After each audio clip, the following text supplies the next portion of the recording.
Donc, je vais commencer par me présenter. Je m'appelle Marc-André Bouliane-Roussel. Je suis conseiller pédagogique au Centre de services scolaires de l'Estuaire depuis déjà, ça doit faire au moins 12-13 ans environ que je travaille dans ce domaine-là. Donc, en gros, je suis en support aux écoles. Je ne travaille pas pour une école en particulier. Je me promène d'une école à l'autre, puis j'aide les écoles à essayer de penser à des façons différentes de travailler, améliorer leurs pratiques. Puis, là où je me spécialise, c'est l'utilisation de la technologie. Fait que j'aide les enseignants à utiliser la technologie en classe. J'aide les directions d'école à réfléchir comment la technologie peut prendre de la place dans leur école. Puis, des fois même, je vais même en classe pour aider les élèves à utiliser la technologie pour mieux apprendre. Fait que, c'est vraiment mon dada, c'est la technologie au service de l'apprentissage. C'est mon domaine de spécialisation. Donc, aujourd'hui, je vous ai invité à une conférence sur les médias sociaux. Donc, c'est un phénomène qui est assez grandissant et c'est vraiment très populaire. Ça commence très jeune aussi. C'est un phénomène qui est assez nouveau, puis ça vaut la peine de s'intéresser et de planifier, puis même de guider nos jeunes. C'est un peu ça le verbe que j'ai utilisé euh, pour vous orienter un petit peu. Donc, il faut guider nos jeunes dans l'utilisation des médias sociaux afin de, de, de, de, de travailler leur cyber bien-être. J'ai appelé ça le cyber bien-être, mais en fait, on va parler du bien-être en général parce que on n'a pas une vie en ligne puis une vie pas en ligne.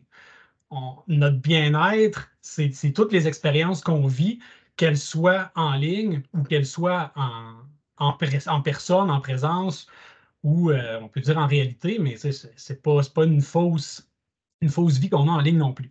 Donc, guider nos jeunes pour leur cyber bien-être ou pour leur bien-être en général, parce que les médias sociaux font quand même partie de la vie et ont un impact sur le bien-être des gens et des jeunes en particulier. Euh, Avec moi, j'ai Sophie Caillerez, qui est une de mes collègues. Donc, elle va être là surtout pour me supporter. Donc, si vous avez des questions, vous pouvez les écrire dans le clavardage. Elle va me les communiquer. Si vous avez des besoins techniques ou autres, vous pouvez vous adresser à elle aussi. Donc, elle va être là surtout en support. Si tu veux te présenter un peu plus, Sophie. Oui, bonsoir à vous toutes et à vous tous. Donc, Sophie Caillurez, je travaille effectivement pour le centre de services scolaires de l'Estuaire ainsi que pour le littoral. Je suis agente des services régionaux de soutien et d'expertise, donc dans les deux dossiers difficultés d'apprentissage et déficience motrice et organique. Enchantée d'être avec vous ce soir. N'hésitez pas si vous avez des questions. Bonne soirée. Donc, je vais commencer par vous poser des petites questions que vous allez voir apparaître normalement dans Teams. Donc, la première, c'est quelles sont les tranches d'âge de vos enfants? Donc, j'aimerais savoir si vous avez des enfants qui sont moins de 13 ans, âgés entre 13 et 15 ans, 15 et 17, ou des jeunes de 18 ans et plus. Ok? Donc, vous pouvez cocher plusieurs. Donc, si vous avez plusieurs enfants, vous pouvez entrer plusieurs réponses. Donc, on a quand même plusieurs personnes qui ont des enfants de moins de 13 ans. C'est bon. Puis je vais lancer une deuxième question. Donc, quand vous allez avoir répondu à celle-là, vous allez recevoir une nouvelle qui est quelles sont vos préoccupations par rapport à l'utilisation des réseaux sociaux par vos enfants? Donc, qu'est-ce qui vous préoccupe? Qu'est-ce qui fait que vous voulez en savoir plus aujourd'hui? Qu'est-ce qui fait que vous êtes là? Donc, on a vraiment une majorité de personnes qui sont âgées de moins de 13 ans, donc des jeunes du primaire pour la plupart. On a quelques répondants qui ont répondu entre 13 et 15. Ça bouge encore. Fait que je vous laisse le temps de répondre à ces questions-là. Au niveau des préoccupations, on a des gens qui parlent de danger, de dépendance, des gens qui s'inquiètent au niveau des limites,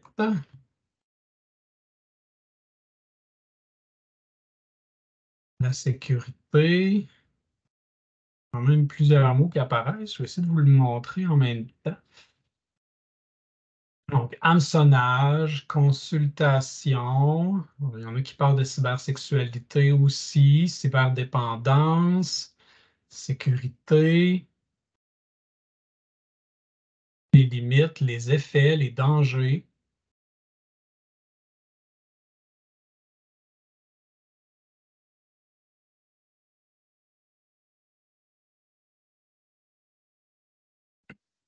C'est bon. Fait que je vous laisse continuer de répondre à cette question-là, puis je vais commencer la présentation.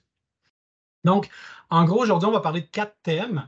Donc, mon intention principale, c'est de vous informer, puis de vous outiller aussi un petit peu à savoir comment guider vos enfants dans leur utilisation des médias sociaux. Là, de ce que je vois, c'est qu'il y en a qui sont en bas de l'âge de 13 ans. Donc, c'est le temps justement de les éduquer puis de bien débuter leur présence dans les réseaux sociaux. C'est sûr que la plupart des statistiques que je vais présenter, des informations, c'est pour les gens qui ont 13 ans et plus, parce qu'en réalité, on ne devrait pas avoir le droit de se créer un compte sur un site de réseaux sociaux avant 13 ans, parce que euh, on n'a pas le droit de demander des informations spécifiques sur une personne en bas de 13 ans. Donc, on n'a pas le droit de demander l'adresse, on n'a pas le droit de... Donc, il y a plein de choses qu'on n'a pas le droit de demander. C'est pour ça que les réseaux sociaux ont comme politique de pas permettre la création de comptes aux enfants de moins de 13 ans parce qu'on ne peut pas leur poser ces questions-là. Déjà là, c'est une question à se poser. Donc, ce qu'on va parler, c'est quoi les réseaux sociaux? Je vais essayer de vous en l'expliquer un peu davantage, vous aider à faire la part des choses. On va voir c'est quoi les effets des médias sociaux sur les adolescents. Ensuite, on va se concentrer un petit peu sur les facteurs de risque. Donc, qu'est-ce qui peut engendrer plus de risques pour les jeunes? Puis, à la fin, mais je vais vous outiller un petit peu avec quelques stratégies pour aborder avec vos jeunes, puis être capable de les guider pour leur cyber bien-être. Donc, qu'il y ait des expériences positives, puis qu'ils ressentent le plus d'effets positifs possible, puis qu'on évite le plus d'effets négatifs possibles là, qui peuvent être les risques de l'exposition aux médias sociaux. Donc, ça me va pour ça. Je ne sais pas si vous voulez réagir dans le clavardage ou avec le bouton réagir. Ça me va très bien. Donc, merci pour les pouces en l'air. Quels sont les réseaux sociaux? Donc, en gros, réseaux sociaux, ça oblige la création de profils. C'est sûr qu'on ne peut pas avoir un réseau social sans se créer un compte et se créer un profil. Puis d'ailleurs, dans la création de profil, on vous demande certaines informations personnelles. Okay? Donc, c'est de là où on ne peut pas nécessairement faire créer un compte à un enfant de moins de 13 ans. Il faut mentir sur l'âge ou la date de naissance de la personne. La plupart du temps, ça n'autorisera pas la création de compte. Donc, il y a certaines informations personnelles qui sont demandées. On demande de l'information sur les goûts, sur les intérêts aussi. Ensuite, l'autre chose qu'ils ont pas mal tous en commun, c'est qu'on a la possibilité de partager, de consulter du contenu. On peut commenter aussi, réagir au contenu qui nous est présenté. Okay? Donc, les fonctionnalités qui se ressemblent beaucoup pour la plupart, c'est qu'il y a un système de soit d'abonnement ou d'amis. Ça peut être unidirectionnel, comme sur Instagram, exemple. On peut s'abonner à des gens puis voir leur fil d'actualité, mais ils ne sont pas obligés de s'abonner à nous en retour. Alors que Facebook est plus quelque chose qui est bidirectionnel parce qu'on peut demander l'autorisation à une personne de la suivre, puis ensuite cette personne-là l'autorise. Quoique les autres peuvent le demander aussi, mais normalement, quand on est amis dans Facebook, on voit les choses de l'autre, l'autre voit nos choses à nous. Alors que dans d'autres réseaux sociaux, ce n'est pas nécessairement ça. Okay? Ça, c'est un des facteurs qui peut différencier certains réseaux sociaux. Il y en a qui sont unidirectionnels, comme Twitter aussi. Twitter, on peut suivre des gens, mais eux, ils ne sont pas obligés de nous suivre. Alors que dans d'autres réseaux sociaux, il faut vraiment que ça soit mutuel pour que les gens puissent se suivre. Ensuite, on a ce qui s'appelle un fil d'actualité pour la plupart. Donc, c'est une suite d'actualités, une suite de choses que la plateforme, le réseau social nous envoie parce que c'est des gens pour qui on est abonné ou encore du contenu qui devrait nous intéresser. Donc, c'est vraiment des suggestions qui nous sont faites. Puis, l'ordre dans lequel ça arrive est tout décidé par des algorithmes. Donc, est-ce que cette publication-là a été aimée par beaucoup de personnes? Si oui, il va sûrement se retrouver dans le haut de votre liste de fils d'actualité, plus que plus bas, s'il y a moins de réactions et tout ça. Donc, le fil d'actualité est quelque chose qui est actualisé vraiment régulièrement. Il y a des possibilités de réagir puis de faire des commentaires. Donc, vous voyez les boutons de réaction qu'on a en bas. Certains réseaux sociaux permettent des publications éphémères, c'est-à-dire qu'elles disparaissent après un certain temps. On peut penser aux stories Facebook là, qui sont sorties récemment. Avant, c'était plus réservé à Snapchat, Instagram avait ça, les stories. Donc, ça dure 24 heures, puis après 24 heures, la publication n'est plus nécessairement visible. Elle est encore accessible, mais elle n'est pas visionnable aussi facilement. Donc, ça, c'est les publications éphémères, c'est-à-dire qu'on présente, puis le contenu disparaît après un certain temps. Puis d'autres, c'est des publications un peu plus durables, comme Facebook. Si vous écrivez quelque chose sur votre mur Facebook, ben, ça reste, à moins que vous ayez vous-même le supprimé. Mais il y en a certains qui permettent la publication de façon éphémère. Donc, ça reste peut-être pas nécessairement longtemps. Il y en a plusieurs aussi qui fonctionnent avec un système de balises, les hashtags là, ou les dièses avec un petit code après. Puis ça, mais ça permet de faire des recherches. Donc, disons que nous, notre thématique, c'est hashtag Beach Party. Ben, n'importe qui d'autre qui aurait mis hashtag Beach Party, mais je peux chercher ça, puis je vais voir des photos qui ont cette appellation-là. Puis ça peut me permettre de voir des publications auxquelles je n'aurais pas eu accès parce que ce n'est pas nécessairement des amis ou des gens que je connais, mais c'est des gens qui ont utilisé un mot-clé. Puis en cherchant ce mot-clé-là, ben, je peux voir des publicités, pas des publicités, mais des actualités qui ont rapport à cette publication-là ou à ce mot-clé-là. Il y en a aussi qui fonctionnent avec des modes ou des trends, c'est-à-dire la plupart du temps, c'est avec un son ou quelque chose. Tu sais, TikTok est vraiment très populaire pour ça. Bien souvent, c'est une petite musique, on le voit dans le bas, on peut cliquer dessus, puis on voit toutes les publications qui ont été faites à l'aide de ce son ou de cette musique-là. Instagram le fait aussi. Donc, c'est possible pour vous d'utiliser ce son-là puis de refaire votre propre vidéo avec ce son-là. Puis, on peut faire une recherche de publication avec ces sons-là. C'est un peu ce qui a rendu TikTok populaire, la possibilité que les gens puissent utiliser le même son, les mêmes, disons, le même genre de médias pour faire des vidéos différentes. Puis, ça permettait soit d'imiter des gens célèbres, des gens populaires, puis d'essayer d'avoir un petit peu de reconnaissance, puis avoir plus de visibilité aussi. Parce que quand on est juste avec nos abonnés, on a moins de visibilité que lorsqu'on utilise des mots-clés ou des modes où là, les gens peuvent tomber sur des publications que nous, on fait, donc de façon accidentelle. Ensuite, la plupart des médias sociaux permettent différents modes d'expression. Donc, ça peut être de la vidéo, de l'audio, de la photo, du texte. C'est des choses qu'on n'utilisait pas tant avant. Quand on était, je parle, on est une génération de parents où on a commencé, il n'y avait pas nécessairement des médias sociaux. La plupart étaient plutôt écrits. J'ai commencé, moi, c'était AmiRC. On a eu aussi ICQ, des petits logiciels de discussion comme ça, où c'était principalement du texte. Mais là, on a vraiment toutes les possibilités là, de genre de médias qu'on peut utiliser pour faire des présentations. Puis, les appareils dont on dispose sont aussi capables de faire des vidéos d'une assez grande qualité aussi. Donc, ça facilite beaucoup l'utilisation de tous ces médias sociaux-là. Puis, finalement, les médias sociaux nous permettent aussi différents contextes. Okay? Donc, il y a certains médias sociaux qui sont plus généraux. Il y a quelqu'un qui a son micro ouvert, je crois qu'on entend dans une maison. Ah, c'est nous autres. Oui.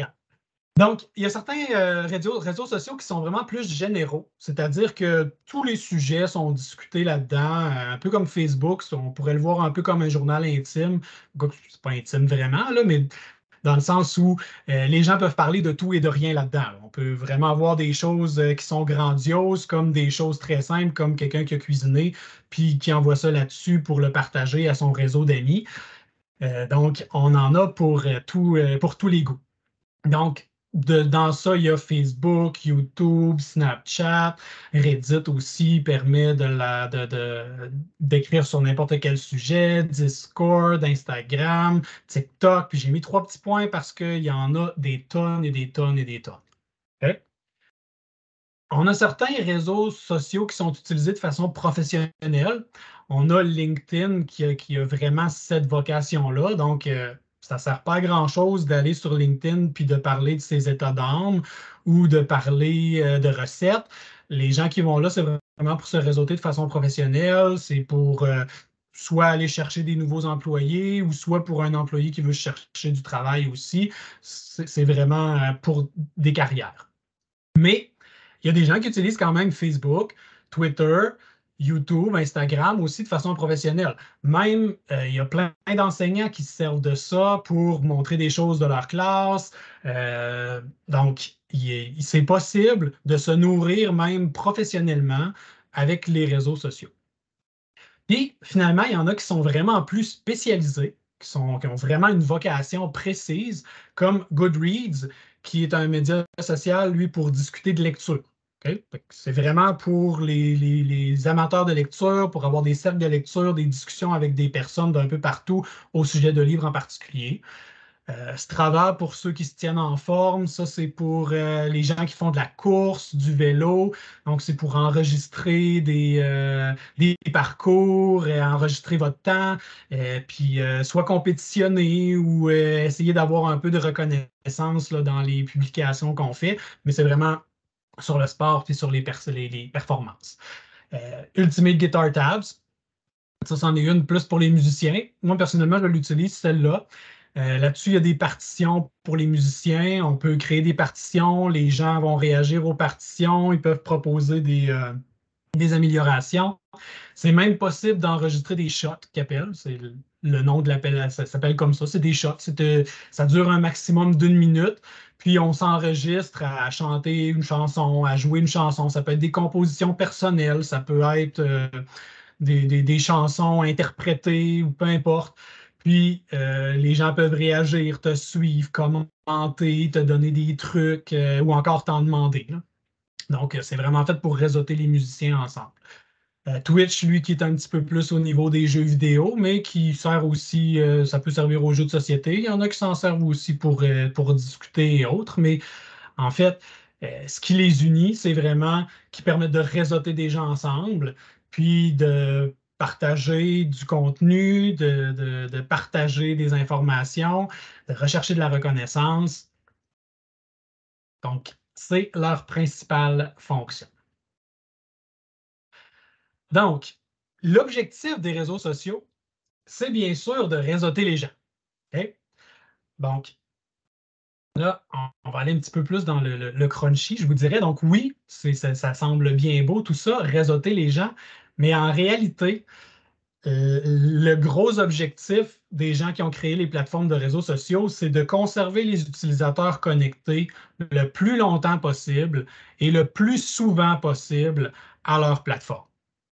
Et pour ça, ils ont plusieurs stratégies pour nous intéresser à leur plateforme. Donc, il y en a qui utilisent des stratégies comme l'autoplay ou la lecture automatique. Par exemple, YouTube. Si vous écoutez une vidéo YouTube jusqu'à la fin, puis vous attendez, après 3-4 secondes, pouf, il y a une prochaine vidéo qui joue. Donc, ça, c'en est. Facebook utilise l'autoplay aussi sur des vidéos qui sont publiées. Donc, des fois, je ne sais pas si vous avez remarqué, mais vous défilez, puis quand une vidéo, ben, elle commence à jouer. La plupart du temps, c'est sans le son, mais elle commence à jouer toute seule comme ça. Donc, c'est des stratégies qu'ils utilisent pour nous maintenir notre attention sur leur plateforme. Ils le font aussi en nous donnant du contenu qui est adapté à nos goûts. Une autre stratégie qu'ils utilisent, c'est le défilement éternel. C'est-à-dire que sur Facebook, vous avez beau défiler, vous ne vous rendrez jamais à la fin. Vous n'arriverez jamais à vous rendre à la fin. Ça a été inventé, je pense, en 2005, le défilement éternel. C'est un programmeur qui s'est dit, on va trouver une stratégie, une solution. Puis lui, il a appelé ça le défilement éternel. Donc, toutes les applications de médias sociaux maintenant utilisent ça. Il n'y en a pas de fin. On ne trouvera jamais la fin. Il va toujours avoir du contenu qui va nous être ajouté. Si ce n'est pas du contenu auquel on est abonné, ça va être des suggestions autres, ça va être des publicités, mais il va toujours avoir quelque chose. On ne peut pas se rendre à la fin.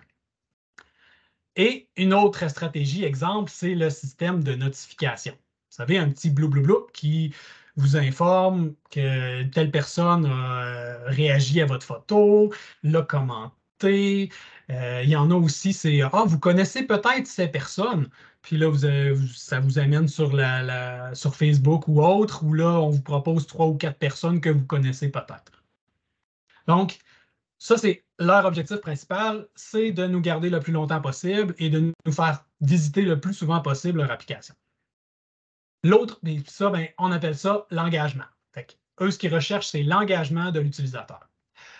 L'autre chose, c'est d'augmenter la quantité d'usagers sur leur plateforme. Ce qu'ils veulent, c'est de la croissance. Donc, ils veulent que la plateforme grossisse. Ils font ça aussi de plusieurs façons. Ça peut être de vous proposer des amis, des suggestions, tout ça. Donc, il y a plein de façons qu'ils utilisent pour augmenter la quantité d'usagers qui sont sur leur plateforme.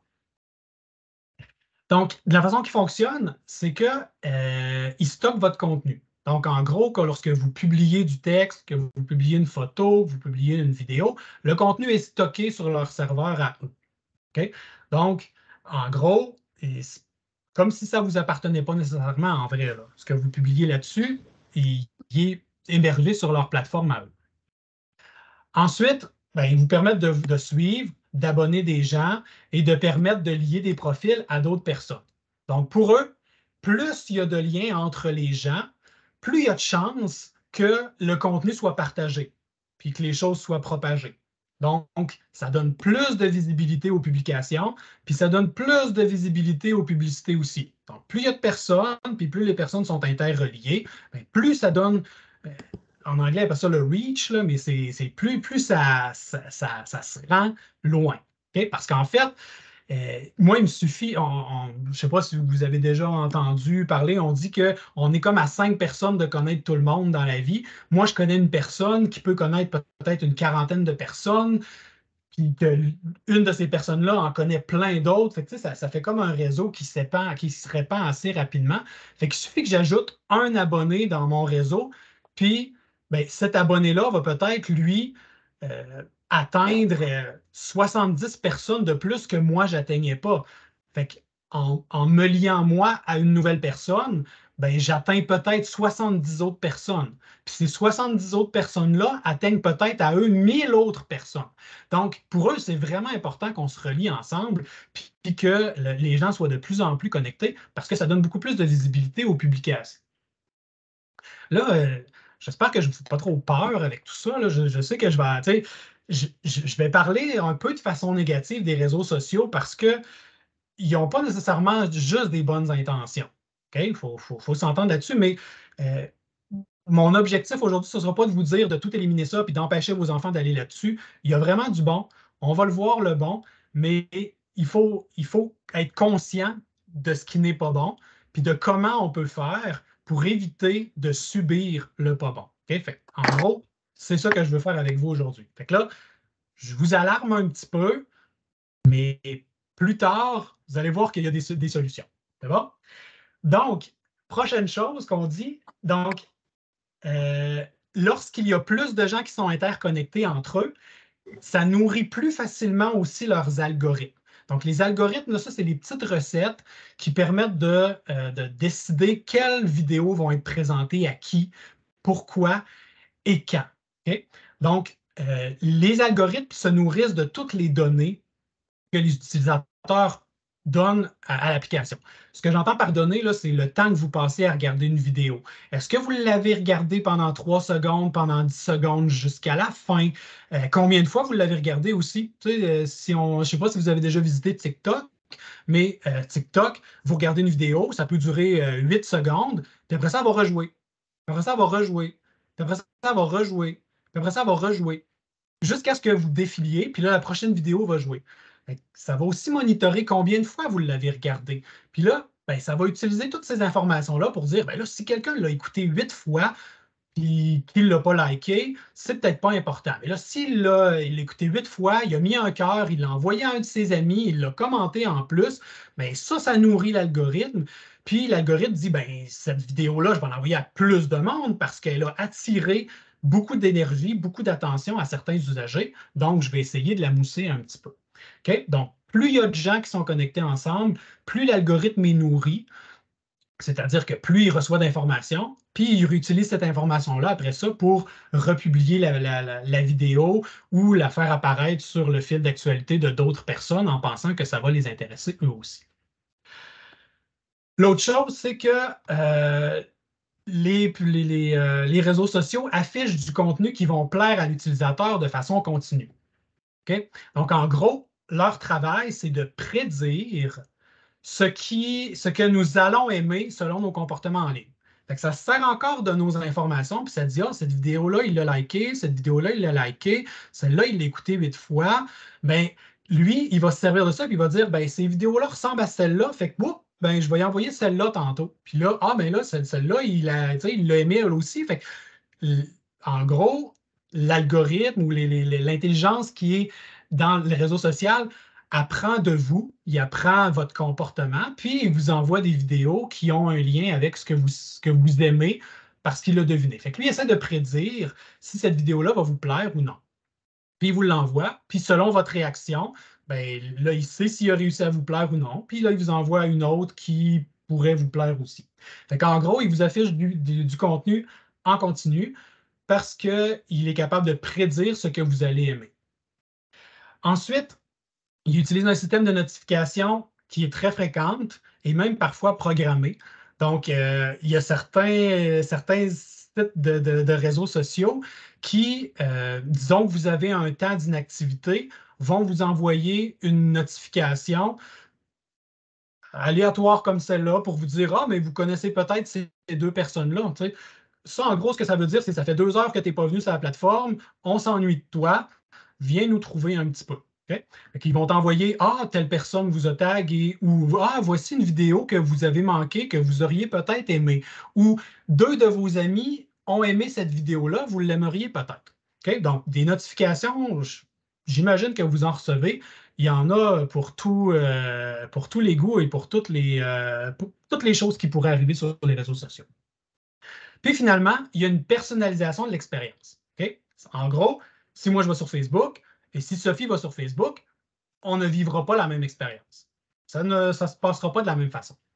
Alors que si on allait sur Wikipédia, exemple, puis qu'on recherchait sur un sujet en particulier, bien, autant Sophie que moi, on va voir la même chose. C'est le même contenu qui va nous être présenté.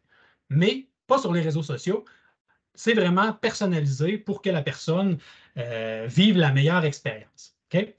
Donc, en gros, les réseaux sociaux analysent les comportements, les préférences et les habitudes de l'utilisateur, fait que même l'heure à laquelle vous vous connectez, tout ça, fait que ça factorise tout plein d'affaires. Puis, ça se sert de ça pour essayer de prédire votre comportement, puis de choisir du contenu qui va vous intéresser. Donc, ce qui regarde, c'est le temps passé. Est-ce que vous l'avez écouté complètement? Est-ce que vous avez commenté? Est-ce que vous avez partagé? Puis partager, des fois, vous pouvez partager publiquement, mais vous pouvez partager à une personne en particulier aussi. Ça l'enregistre aussi. Okay? Donc, ça enregistre toute votre activité. Donc, les principaux usages des jeunes. Okay? Donc, on a fait ce que j'appelle les jeunes, c'est on est allé, c'était un sondage qui avait là, qui est 13 ans vraiment et plus. Okay? Donc, ce qui était ressorti, c'est que les jeunes ils aiment beaucoup utiliser les médias sociaux pour ces différents usages-là. Donc, rester en contact avec des amis et de la famille. Okay? Donc, ça, on s'entend que c'est quelque chose de très louable. Partager du contenu avec eux. Donc, il y en a qui se servent des réseaux sociaux pour pouvoir partager des choses, des photos, du quotidien. Ça peut être des créations ou autres, mais ils l'utilisent pour partager du contenu avec les amis et la famille. Okay? Donc, c'est vraiment avec des gens qu'ils connaissent. Prochain, suivre l'actualité. Donc, les jeunes ont mentionné qu'ils aimaient beaucoup utiliser les réseaux sociaux pour s'informer, pour suivre l'actualité. Donc, des événements qui se passent et tout ça. Donc, nos jeunes s'informent, ils utilisent les réseaux sociaux pour ça. Ensuite, les jeunes aiment beaucoup utiliser les réseaux sociaux pour répondre à des questions sur leur santé. Donc, ça, c'est quelque chose qui a été nommé aussi. Donc, les jeunes se questionnent. Des fois, c'est en questionnant des gens de la famille, des gens des amis ou même en suivant des différents organismes comme Jeunesse, J'écoute, tout ça. Les jeunes aiment répondre à des questions sur leur santé en utilisant les réseaux sociaux. Ensuite, une autre chose qu'ils font, c'est partager du contenu publiquement. Okay? Donc là, il y a une petite nuance ici. C'est lorsqu'ils publient du contenu qui peut être vu par à peu près n'importe qui. Okay? Donc, ce n'est pas du contenu qui destine absolument à des gens qui connaissent, mais qui lance dans l'univers comme ça, puis que n'importe qui pourrait voir. OK? La plupart du temps, ils font ça en utilisant, comme je vous disais, dans TikTok, des sons qui sont populaires, puis ils font une petite danse là-dessus ou autre. Il y en a aussi qui utilisent des mots-clés. Donc, ça peut être hashtag bien-être ou hashtag j'aime le café. Puis, ben, il y a d'autres personnes qui vont avoir peut-être fait une publication d'une photo ou autre qui va avoir le hashtag j'aime du café. Puis, quelqu'un qui cherche le hashtag j'aime du café va voir différentes publications, dont celle de votre enfant ou de l'enfant qui a décidé de publier une photo j'aime le café ou j'aime le thé, peu importe. Et un des gros usages, c'est se divertir. Parce qu'on s'entend qu'il y a quand même beaucoup de choses divertissantes sur les réseaux sociaux. Moi, d'ailleurs, j'aime bien regarder un petit peu sur Instagram des petites vidéos drôles. Je les envoie à mes amis, je les envoie à ma famille. On en rit, c'est bien drôle. Euh, donc, oui, effectivement, c'est divertissant. Une petite statistique ici, sûrement que vous avez eu le temps de la lire avec le temps. Plus de 90% des jeunes de 13 à 19 ans se connectent quotidiennement. OK? Donc, c'est vraiment très utilisé et c'est principalement ce qu'ils font. OK? Si vous voulez, dans le clavardage, vous pouvez nous écrire d'autres choses là, si vous êtes capable de répertorier d'autres usages que vos enfants font parmi ceux-là. Maintenant, discutons des effets des médias sociaux. Premièrement, avant de commencer à vous en parler, je vous mets un petit sondage. J'aimerais savoir quels effets positifs vous remarquez chez vos enfants dans leur utilisation des réseaux sociaux. Est-ce que vous avez remarqué des choses positives? Parce que, comme je vous disais, il n'y a pas juste du mauvais là-dedans. Donc, est-ce que vous êtes capable de ressortir des choses? Socialisation, effectivement. Profitez pour prendre une petite gorgée.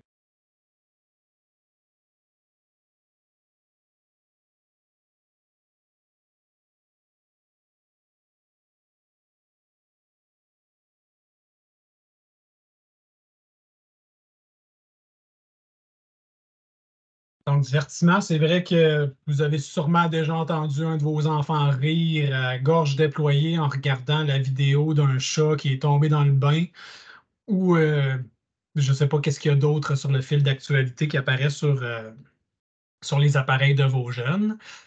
De la créativité, des jeux, oui, ça fait bouger. D'ailleurs, les petites danses TikTok, ça peut être pas mauvais pour ça. Ça permet différents sujets, ça permet de s'intéresser.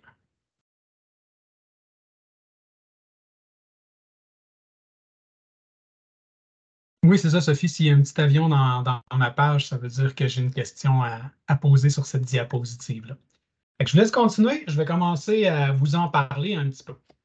Donc, les effets positifs qu'on remarque principalement, c'est au niveau du réseautage. Fait que, vous l'avez appelé socialisation, mais c'est que ça permet de prendre contact avec des gens qui ont des affinités avec nous. OK? Donc, pas seulement des membres de notre famille ou des amis, mais aussi des gens qui ont des affinités ou des liens communs avec nous. Puis ça aide principalement les gens qui vivent dans des petites régions. On peut considérer justement que la Côte-Nord est une petite région, puis en plus, on a plusieurs municipalités qui sont petites. Donc, ça peut être difficile lorsqu'on a des goûts spécifiques, comme les jeunes qui aiment le manga, les gens qui aiment les jeux de société. Ça peut être difficile de se réseauter avec des gens qui ont la même passion que nous. Donc, les médias sociaux, c'est vraiment excellent pour ça. Ça permet le réseautage. Ensuite, ça permet aussi d'avoir du support. Donc, il y a plusieurs jeunes qui se servent des médias sociaux pour pouvoir contacter des organismes, pour pouvoir contacter aussi des membres de leur famille qui ne côtoient pas quotidiennement. Ça se peut que vos enfants parle pas autant à vous qu'il parlerait à peut-être une tante qui est plus loin, un oncle, parrain, marraine, un cousin qui vit un peu la même chose. Donc, les jeunes peuvent vivre vraiment du support grâce aux médias sociaux. Ensuite, il y a plusieurs jeunes qui trouvent des réponses à des questions sur leur santé. Ça peut être en questionnant des organismes, de famille, des amis ou en faisant des recherches aussi. Donc, il y en a plusieurs qui trouvent leurs réponses là. Ça se peut que vos jeunes ne vous demandent pas vous posent pas des questions lorsqu'ils s'inquiètent au niveau de leur santé, mais qui recherchent des réponses ailleurs. Donc, ça arrive qu'ils les demandent dans les médias sociaux. Les jeunes aussi retrouvent de l'aide dans la vie de tous les jours. Ça peut être pour leur donner des trucs, des conseils. Il y en a qui utilisent les médias sociaux pour avoir de l'aide pour des devoirs, des travaux. C'est quelque chose qui a été reconnu aussi. Il y en a qui utilisent les médias sociaux pour s'exprimer, pour créer du contenu, être reconnu aussi. Donc, tu sais, ça peut être difficile, puis même coûteux de pouvoir performer devant un public, mais une personne qui joue de la musique puis qui veut être reconnue peut très bien utiliser Facebook ou autre pour jouer une petite chanson, puis espérer avoir des gens qui vont commenter, qui vont liker. Ça permet d'avoir une reconnaissance de sa famille, de ses amis. Ça permet de s'exprimer. Donc, on peut écrire des poèmes, on peut écrire des histoires, on peut faire un dessin puis le publier là-dessus. On peut se découvrir des passions aussi avec les réseaux sociaux. Donc, c'est vraiment très positif. C'est une bonne façon de s'exprimer. Puis, ça comble une partie du très fort besoin de socialisation des jeunes aussi, parce que ça permet de pouvoir communiquer avec des gens. Donc, la plupart, vous l'avez nommé, divertissement, socialiser, ça permet de se confronter à différentes opinions aussi. Donc, il y a du positif dans les médias sociaux. Je ne vous dis pas de couper ça. C'est important de se concentrer sur le positif. Mais il y a des effets négatifs qui peuvent apparaître chez les jeunes aussi, puis c'est ce qu'on voit aussi dans la partie du bas. Donc, il y a eu une enquête qui a été faite par Statistique Canada, donc c'est publié sur leur site web, puis c'était en 2019, je pense, là, que j'ai ces informations-là. Fait qu'en gros, ils ont demandé à des gens, puis ça c'est de 13 ans ça va jusqu'à l'âge adulte, là, jusqu'à 70, 80 ans et tout ça, là. Donc, ils ont vraiment questionné tout le monde. Moi, je me suis servi surtout de ce qui était pour les jeunes. Puis, ils leur ont demandé ce qu'ils ressentaient comme effet avec l'utilisation des médias sociaux. Puis là-dessus, il y avait peut-être 14 ou 15 éléments que les gens étaient demandés s'ils ressentaient des effets négatifs. Puis ceux qui ont été qui ont été retenus, qui ont été le plus populaires, c'est ces 6-là. Okay?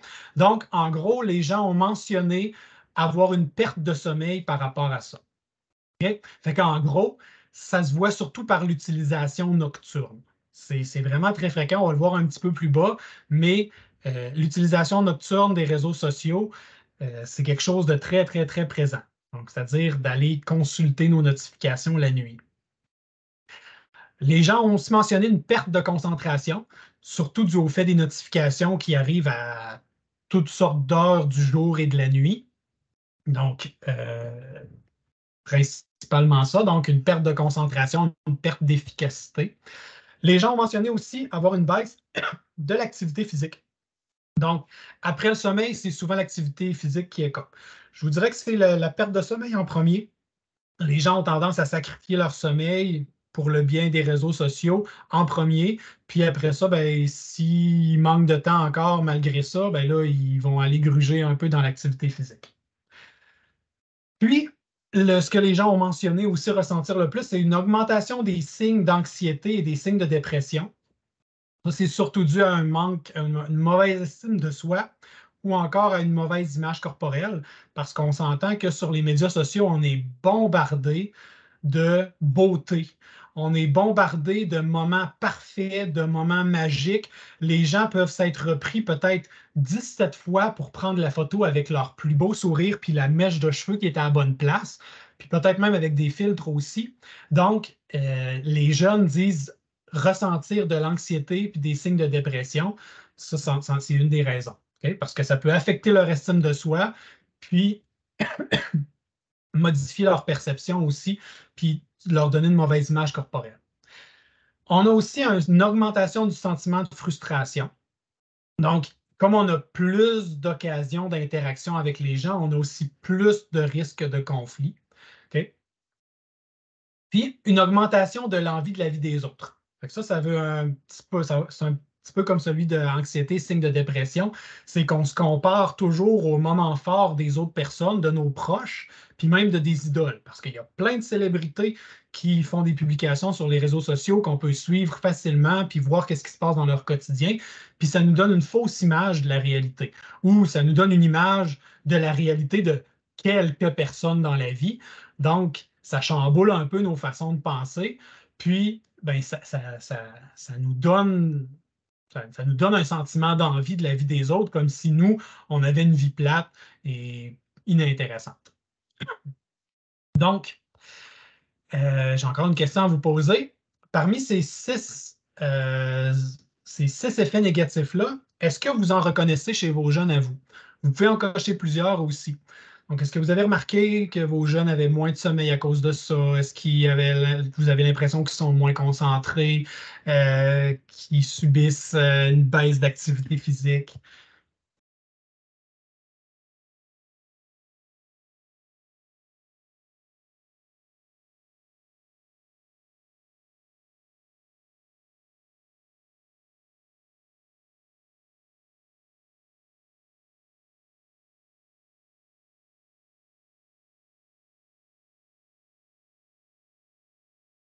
Donc, pour l'instant, je ne sais pas si vous voyez les réponses.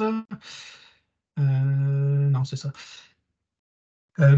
Donc, ce qui est le plus populaire, c'est la baisse d'activité physique. C'est ce que vous semblez remarquer chez vos jeunes. Surtout, vous pouvez en cocher plusieurs, hein, ça se peut que vous ayez plus de choses que vous remarquez. Donc, baisse d'activité physique, perte de concentration, perte de sommeil.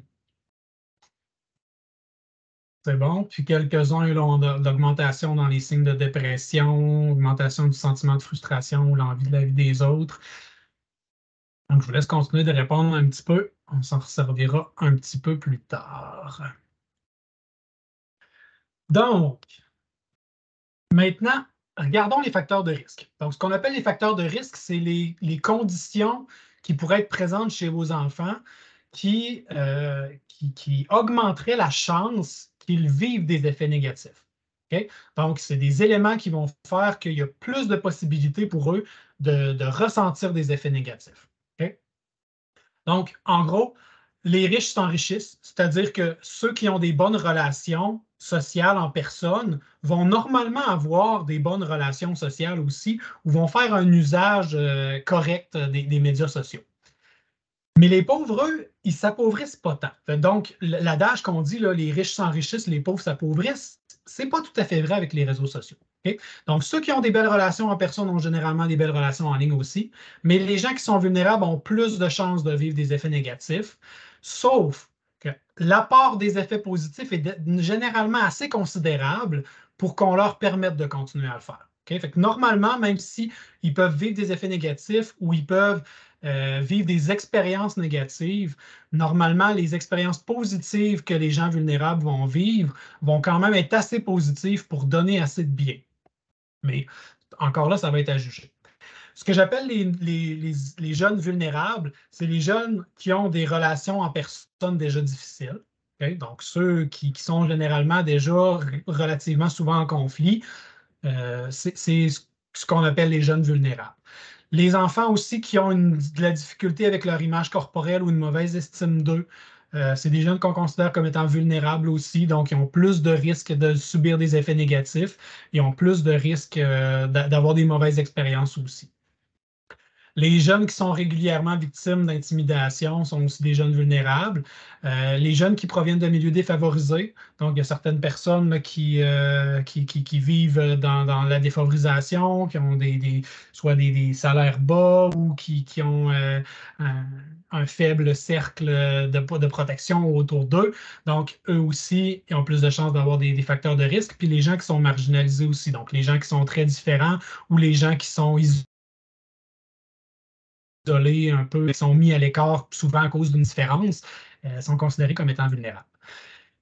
Mais plus précisément, au niveau de l'âge, donc l'âge qui est le plus critique au niveau de l'usage des médias sociaux, c'est vraiment les 13 à 19 ans parce qu'ils sont en développement, ils sont en apprentissage d'eux, ils sont vraiment dans le début de leur vie d'adulte. Puis, c'est vraiment le moment où les effets négatifs peuvent le plus être présents. Puis plus précisément encore, c'est vraiment l'âge 13-14 ans. Puis, donc, le plus gros impact pour les jeunes de 13-14 ans, la plupart du temps, ça va être sur leur sommeil, sur leur activité physique. Ça va leur occasionner des signes de dépression, puis ça va leur donner l'envie de la vie des autres. Okay? Donc, ça, c'est vraiment l'âge le plus critique. Au niveau du genre, malheureusement, c'est les filles qui ont le plus de chances de subir d'effets négatifs. Plus précisément, les filles de 13 et 14 ans. Donc, c'est vraiment des conséquences internes qu'ils peuvent avoir, comme des signes de dépression, des sentiments de frustration ou de l'envie de la vie des autres. On s'intéresse aussi au fait que les jeunes garçons qui se questionnent sur leur orientation sexuelle aussi ont plus de risques de vivre des effets négatifs parce que souvent, ils vont vouloir visiter plus fréquemment les réseaux sociaux, donc peut-être vouloir le faire la nuit ou plus régulièrement ou plus fréquemment parce que comme ils sont en questionnement sur leur orientation sexuelle, ils ne vont pas nécessairement vouloir s'ouvrir aux gens autour d'eux, puis ils vont vouloir se réseauter avec d'autres personnes.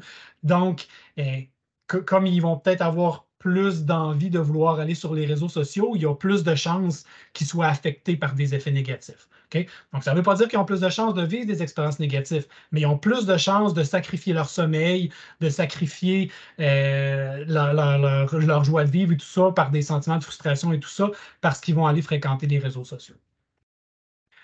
Au niveau des usages, c'est les gens qui ont des usages passifs des réseaux sociaux. C'est-à-dire que tout ce qu'ils font, c'est défiler, puis regarder ce qui se passe sur les réseaux sociaux, puis se bombarder d'images et d'images et d'images et regarder, seulement regarder et défiler. Ou encore ceux qui aiment sans intention, juste parce qu'ils sentent qu'ils sont obligés. Ah, ça, c'est une publication de mon ami, j'aime. Ça, c'est ce qu'on appelle des comportements passifs. C'est pas réfléchi, c'est pas intentionnel, c'est juste être là, puis regarder, puis consulter, puis tout consommer, un peu comme regarder la télé, en fait. Là. Regarder la télé, on pourrait dire que c'est une façon passive d'être, parce qu'on regarde, puis on écoute et on attend. Donc, c'est un peu ça aussi. Donc, si on utilise les réseaux sociaux de façon passive, on a plus de chances de passer trop de temps dessus ou d'être affecté par d'autres effets négatifs. Donc, surfer aussi, c'est-à-dire juste cliquer tout partout, puis tout regarder, tout lire, suivre tous les liens, regarder toutes les publicités qui nous sont envoyées, puis aller tout consulter. Donc, naviguer, là, se promener partout, ça aussi, c'est considéré comme étant passif. Ou encore se laisser aller par l'écoute automatique. Comme je vous en parlais plus tôt, YouTube, il vous envoie des vidéos, ça continue, ça joue tout seul. Donc, si on se laisse aller avec ça, puis on l'écoute sans arrêt, ben, c'est considéré aussi comme étant passif. Puis en passant, YouTube avait déclaré que 70% des vidéos qui s'écoutent sur YouTube sont des vidéos qui proviennent de l'écoute automatique ou de la suggestion après avoir écouté une vidéo. Donc, en gros, souvent, on va sur YouTube pour une raison. Exemple, je veux savoir comment réparer mon lavabo. Je cherche sur YouTube, puis je me trouve une vidéo pour savoir comment réparer mon lavabo. Puis finalement, ben là, j'écoute une deuxième, une troisième, une quatrième vidéo, ça continue à jouer ou je pèse sur les suggestions. Fait qu'en gros, c'est ça. 70% des vidéos qui sont écoutées sur YouTube ne sont pas la raison pour laquelle les gens sont allés sur YouTube dès le départ. Okay?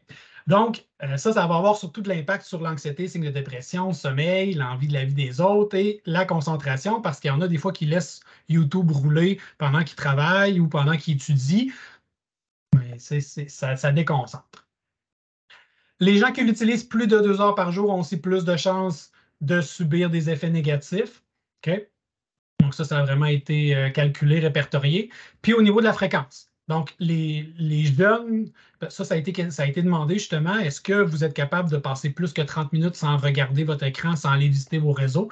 Il y en a qui disaient non. Moi, aux 30 minutes, il faut que je regarde ce qui se passe. Sinon, signe de soir et tout ça. Puis, on demandait aussi les gens qui visitaient la nuit. Puis, ça, c'est les statistiques des 15 à 24 ans. Donc, 70% des gens de 15 à 24 ans disaient regarder leur écran aux 30 minutes. Et 75% des 15 à 24 ans disaient qu'ils le regardaient même pendant la nuit. Okay? Donc, c'est vraiment, vraiment très présent. Okay? Nos jeunes ne sont pas à l'abri Puis, tu sais, là, présentement, surtout avec ceux qui ont des enfants d'en bas de 13 ans, vous êtes sûrement capable d'avoir un contrôle là-dessus, d'exercer un contrôle, mais nos jeunes vont finir par avoir 18 à 24 ans, vont finir par devoir s'auto-réguler puis se contrôler eux-mêmes. Donc, c'est des données qui sont un peu inquiétantes. Fait qu'il faut se dire que si les jeunes veulent passer 30 minutes sur leur écran puis qu'ils vont même la nuit, on s'entend que c'est presque sûr qu'ils vont ressentir des effets négatifs des réseaux sociaux. Ça va pour ça. Donc, maintenant, parlons un petit peu de cyber bien-être, bien-être en général, mais le cyber bien-être passe par trois choses. OK? Donc, ce qu'on veut, c'est la cybersécurité, la cyberétiquette et la cyberbalance. La cybersécurité, c'est la protection de soi et de ses données. OK? Donc, il faut faire attention à ça, il faut se protéger, puis il faut protéger nos données aussi. Donc, c'est important de savoir prévenir les mauvaises expériences. C'est important de savoir les reconnaître aussi. C'est-à-dire qu'on regarde quelque chose qui nous choque, faut être capable de se rendre compte. Il peut avoir n'importe quoi sur les réseaux sociaux. Puis, il faut savoir comment réagir à ça. On peut signaler des publications, on peut les reporter, on peut bannir des personnes, on peut les effacer de on peut effacer des publications de notre fil d'actualité aussi. Fait qu'il faut savoir comment réagir à du contenu qu'on n'aurait pas voulu voir. Il faut être capable aussi d'avoir les moyens de s'assurer de l'identité de nos interlocuteurs. On en a vu des gens là, qui se faisaient contacter par. Bon, moi, j'en ai déjà reçu aussi, des belles jeunes filles qui me contactent, qui disent ah, j'ai vu tes photos de profil, ça m'intéresse. Il faut être capable de s'assurer de l'identité de nos interlocuteurs. Ne pas fournir plus d'informations que nécessaire dans la création des comptes. Souvent, quand on crée des comptes sur les réseaux sociaux, il y a plein de questions qui sont posées. Puis, il faut vérifier lesquelles sont obligatoires, lesquelles sont facultatives. Vous n'avez pas besoin de remplir tous les champs. Si vous avez besoin de remplir tous les champs, puis il y en a auxquels vous n'êtes pas à l'aise de répondre, ou votre jeune n'est pas à l'aise de répondre, bien aussi bien pas aller sur cette plateforme-là ou pas aller sur ce réseau social-là. OK? Fait que ça, c'est important d'être alerte avec ça. Quelles sont les questions que les réseaux sociaux vous posent lors de la création du compte? Est-ce que vous êtes à l'aise de donner cette information-là? OK? Ça, il faut se questionner. Il faut aussi être au fait des stratégies des cybercriminels afin d'éviter les pièges. Il y en a au début là, qui parlaient justement de hameçonnage, il y en a que c'est des rançons logiciels. Donc, il y a plein de façons. Il y en a qui utilisent le sexto aussi pour pouvoir faire du chantage puis extorquer des gens. Donc, il faut être au fait des différentes stratégies des cybercriminels pour être capable d'éviter les pièges. Puis bien sûr, gestion du mot de passe et paramètres de confidentialité. Ça, c'est important quand on se crée un compte sur un réseau social. Allez regarder les paramètres, visiter la zone de confidentialité pour vérifier qui peut voir vos publications. Est-ce que c'est vraiment ce que vous voulez que tous ces gens-là puissent voir vos publications? Donc, prenez le temps d'aller voir ça. Qui peut vous contacter? Qui peut vous suivre? Est-ce que vous devez autoriser une personne qui peut vous suivre? Il y a plein de paramètres que vous pouvez faire. Souvent, par défaut, comme je vous disais, l'intention, c'est que tout le monde soit réseauté. Donc, souvent, par défaut, ça va être ouvert, ça va être public. Fait que c'est à vous de voir, à vos jeunes de voir, lorsqu'ils se créent des comptes, de s'assurer d'aller regarder ces paramètres-là pour que ça ressemble à leur intention. Donc, ça, c'est la cybersécurité. Donc, Sophie, je pense que j'ai vu un message, Oui, Claire-Blanche. oui, de madame Christine Aymon, qui écrit les fameuses questions sur Facebook du genre: «Quelle est la marque de votre première voiture?» ou «Les dates de naissance de nos enfants?» Oui, effectivement, ça, il y en a, là, ou encore, tu sais, on s'amuse comme ça, là, nommez le nom de votre grand-mère maternelle. Puis on s'entend que c'est souvent une des questions qui est posée dans les questions de sécurité lorsqu'on a des comptes sur nos banques et compagnie. Donc, c'est toutes des stratégies, ça aussi. Ce qu'on appelle la cyberétiquette, c'est les comportements en ligne pour être courtois, évidemment, avoir des belles expériences, éviter les conflits. Je vais les passer quand même rapidement. Donc, les règles de bienséance sur les réseaux sociaux, c'est pas différent en personne. Si je n'avais pas dit ça à une personne devant elle, ben, ça veut dire que normalement, je ne devrais pas le dire sur les réseaux sociaux non plus. Ça, c'est quelque chose qui est à travailler le prochain aussi. Ne pas s'attendre à des réponses immédiates et ne pas se sentir obligé de répondre immédiatement non plus. Ça, c'est vraiment un fort sentiment que j'ai reçu un message de quelqu'un, il faut que je réponde là, là. il faut apprendre à se calmer un petit peu là-dessus. Il faut apprendre aussi à nos jeunes qu'on n'a pas besoin d'être rejoint tout le temps. Tout le temps. Puis, éviter de régler les conflits par écrit aussi, ça, c'est des choses qui sont importantes à travailler. Puis, la cyberbalance, ben, ça, c'est de laisser de la place à tout dans la vie, okay? Pour pas que ce soit juste les réseaux sociaux. Donc, il faut qu'il y ait de la place pour tout le reste dans notre vie. La place aussi pour les rencontres en personne. Donc, quelle est la place qu'occupe ma famille présentement dans ma vie, en plus des réseaux sociaux? Le sport et les loisirs. Donc, est-ce que je laisse aller le sport et les loisirs pour passer plus de temps sur les réseaux sociaux? Est-ce que je bâcle du travail à l'école, j'en fais moins, je fais moins de devoirs parce que je suis sur les réseaux sociaux? Ou il y en a qui sont en âge de travailler aussi. Donc, est-ce que ça affecte le travail aussi? Est-ce que ça affecte aussi mes amitiés? Est-ce que je vois moins mes amis en vrai puis je les vois plus de façon virtuelle?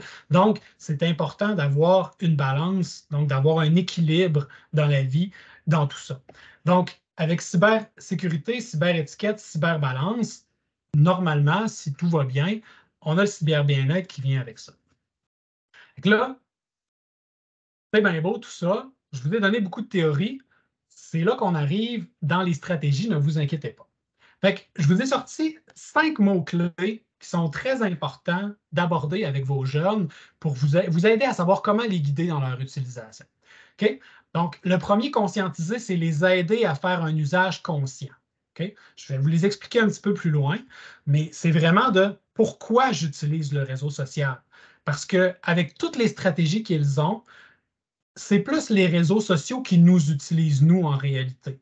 Puis si on les laisse utiliser leurs paramètres par défaut, qui nous font passer beaucoup de temps et qui nous font revenir souvent sur leur plateforme, bien à ce moment-là, on joue notre rôle de produit, puis on se laisse servir de nous.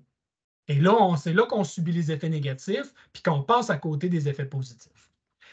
Minimiser, c'est-à-dire diminuer les effets négatifs. Je vais vous donner des trucs pour ça aussi. Superviser, c'est surveiller les comportements de vos jeunes. Okay? Donc, surveiller qu'est-ce qu'eux, ils font. Soutenir, c'est supporter vos jeunes sur ce qui leur arrive. Parce que les médias sociaux, c'est bidirectionnel. Vos jeunes peuvent avoir des comportements sur les médias sociaux, c'est-à-dire publier, réagir, mais ils peuvent aussi les voir et les recevoir. Ils peuvent recevoir des messages privés, ils peuvent recevoir des commentaires, ils peuvent voir des publications de gens qui suivent. Okay? Il faut être capable de savoir comment les aider en les supervisant, puis comment les aider en les soutenant. Et le dernier, c'est de leur enseigner les comportements par l'exemple. Ce que j'appelle conscientiser, c'est qu'en fait, vous voyez les petits chips qui sont là, c'est que les réseaux sociaux, c'est une machine qui est vraiment bien créée, parfaite pour se faire vouloir. Un peu comme les chips. Hein? C'est difficile de manger un chip puis de s'arrêter là. Ils ont été fabriqués pour qu'on ait envie d'en manger plus. Okay? Les gens de l'alimentation savent que notre corps aime le sucre, donc souvent ils l'ajoutent dans leurs ingrédients pour nous donner envie de recommencer à manger leurs produits. Ben, c'est la même chose avec les réseaux sociaux. Ils ont été fabriqués pour nous donner ce qui nous donne, ça nous donne de la joie, ça nous donne du plaisir, puis ça nous donne envie d'y aller pour éviter de manquer quoi que ce soit et tout ça. Fait on part un peu avec une prise. Là. Les chances ne sont pas du tout en notre faveur parce que des gens travaillent psychologiquement pour nous faire adopter des comportements différents. Puis ils sont vraiment bons pour le faire. OK? Fait qu'en gros, il faut que vous prépariez vos jeunes à ça. Il faut que vous leur expliquiez que c'est comme ça que ça fonctionne, puis c'est ça leur vraie intention. Donc, c'est gratuit, les médias sociaux. On n'a pas besoin de payer pour aller sur Facebook et tout ça, pour aller sur TikTok. Mais si c'est gratuit, on paye avec d'autres choses. On paye avec notre temps, on paye avec notre attention, on paye avec notre santé. Okay? Donc, c'est ce qu'on a de plus précieux, puis c'est ce qu'on a et c'est irremplaçable. Le temps que vous passez là-dessus, que vous n'avez pas passé sur d'autres choses, mais c'est du temps perdu. Ben, pas nécessairement là, si vous avez eu des effets positifs, mais ça reste que 24 heures, c'est tout ce qu'on possède dans une journée. Fait que si on en passe 3 sur les médias sociaux à regarder, à publier, à commenter, ben, c'est 3 heures qu'on ne passe pas à faire d'autres choses. Okay? Puis, il y a un adage très populaire qui existe depuis longtemps. If you're not paying for the product, then you are the product. Ce qui veut dire, si vous ne payez pas pour un produit, c'est parce que vous êtes le produit. Donc, c'est exactement ce qui se passe avec les médias sociaux. Parce que c'est gratuit, mais qui en profite réellement? OK? En gros, la plupart du financement des réseaux sociaux se fait avec de la publicité. Donc, c'est vraiment pas rare, même c'est très fréquent. Vous êtes sur TikTok, vous regardez une vidéo, deuxième, haha, celle-là était drôle, troisième, puis là, hop, une petite publicité. Ah, puis là, vous continuez, troisième, quatrième, cinquième, hop, une petite publicité. Mais tout ce temps-là, on vous expose à une publicité, et on vous envoie une publicité qui pourrait vous plaire. OK? Puis, on utilise aussi vos données, c'est-à-dire là, votre temps d'utilisation, tout ça. Ça, il faut que vous l'expliquiez à vos jeunes, puis ils n'aimeront pas ça sentir qu'ils se font manipuler. Parce qu'en réalité, c'est ça qui arrive, là. La vraie idée, le vrai fond des choses, c'est, souvenez-vous, c'est de passer plus de temps sur leur application et d'y aller plus souvent. OK? Mais ça, il y a des choses à faire, je vous en reparle encore. Donc, expliquez-leur ça. Il faut les rendre conscients de ce qui se passe. OK? Donc, ce que vous devez faire, c'est donner du pouvoir d'action à vos jeunes. OK? Changez-les les paramètres par défaut. Allez y faire un tour. Allez dans les notifications, puis désactivez-les les notifications qui ne sont pas nécessaires. Moi, personnellement, j'ai fait ce move-là. J'ai éliminé toutes les notifications, sauf celles qui s'adressent directement à moi comme Messenger, parce que souvent, les gens utilisent ça pour me contacter directement, un peu comme s'ils m'appelaient. Mais si quelqu'un like une de mes photos, je ne le sais pas. S'il commente, je ne le sais pas. Parce que je veux décider, moi, quand j'ai du temps, d'aller sur le réseau social. C'est moi qui décide quand je vais sur Facebook. Ce n'est pas Facebook qui décide pour moi que c'est le temps d'y aller. C'est ça que j'appelle se donner du pouvoir d'action. C'est se donner des intentions. Je vais sur Facebook présentement parce que j'ai envie de savoir qu'est-ce qui est arrivé aux membres de ma famille que je ne vois pas souvent. Ou je veux savoir qu'est-ce qui se passe dans la vie de mes amis présentement. Ça, c'est une intention, puis c'est se donner du pouvoir d'action. Ce n'est pas se laisser profiter. OK? Donc, conscientisez vos jeunes, puis aidez-les à prendre du pouvoir, puis à les utiliser d'une bonne façon en changeant les paramètres par défaut, désactivez-les à la lecture automatique, désactivez les notifications. C'est toutes les si vous avez à vous souvenir d'une chose aujourd'hui, c'est ça. Regardez, essayez de les convaincre de désactiver les notifications qui ne sont pas nécessaires. Donc, se donner de l'intention dans ce qu'on veut aller travailler, dans ce qu'on veut aller voir, dans l'intention qu'on a d'utiliser les médias sociaux. Okay? Fait que ça, c'est la première chose. Essayez de conscientiser vos jeunes. Faites-leur comprendre ce qui se passe. Faites-leur comprendre comment ça fonctionne. Puis aidez-les à se donner du pouvoir puis à l'utiliser correctement. Ça vous va? Je vous disais, c'est pas tout négatif. Oui, mais tu sais, je vais en reparler là aussi, là, fait que je vais juste continuer.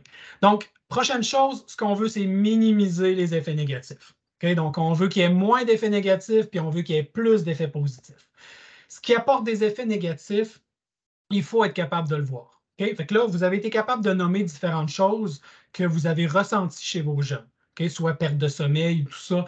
Donc, il faut que vous soyez capable d'identifier les effets négatifs qui sont ressentis par vos jeunes, puis que vous puissiez vous poser la question, qu'est-ce qui va atténuer cet effet-là? Okay? C'est à vous aussi d'un peu le faire miroiter à vos jeunes. C'est important d'avoir une bonne communication avec vos jeunes parce que c'est quelque chose qui est très, très sensible. C'est des comportements qui ont été... on a été conditionné avec les notifications puis tout ça à recevoir plein de belles hormones agréables parce qu'on a des gens qui aiment nos publications et tout ça, fait qu'on en veut, un peu comme les chips de tantôt. Ça va être difficile, là, ça pourrait ressembler quasiment à arrêter de fumer. Là. C'est le même genre d'habitude qu'il faut casser. Là. Fait qu'il faut avoir leur accord là-dedans. Il faut qu'ils soient volontaires et qu'ils veulent le faire. Okay?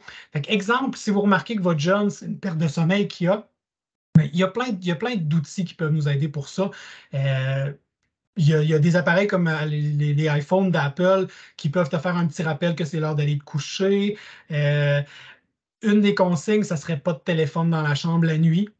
Je dirais que ça serait peut-être la première chose à faire si jamais ce n'est pas déjà fait. Éviter d'avoir le téléphone dans la chambre la nuit, c'est déjà un très bon commentaire. Couvre-feu d'appareil aussi. Peut-être une demi-heure avant le moment de se coucher, une heure peut-être avant. Donc, de déterminer ça ensemble. Utiliser les outils de concentration de nos appareils aussi. On peut paramétrer qu'à partir de telle heure, je ne veux plus recevoir de notifications. Donc, servez-vous de ces outils-là si ce que vous voulez, c'est apporter un changement. Okay? Donc, c'est important d'impliquer votre jeune dans le choix de votre moyen parce qu'autrement, vous risquez d'avoir des conflits avec eux. L'autre chose pour minimiser les effets négatifs, c'est de minimiser les utilisations qui sont vraiment solitaires. Okay? Donc, quand est-ce que c'est un problème? Donc, il y en a qui parlaient de dépendance et tout ça.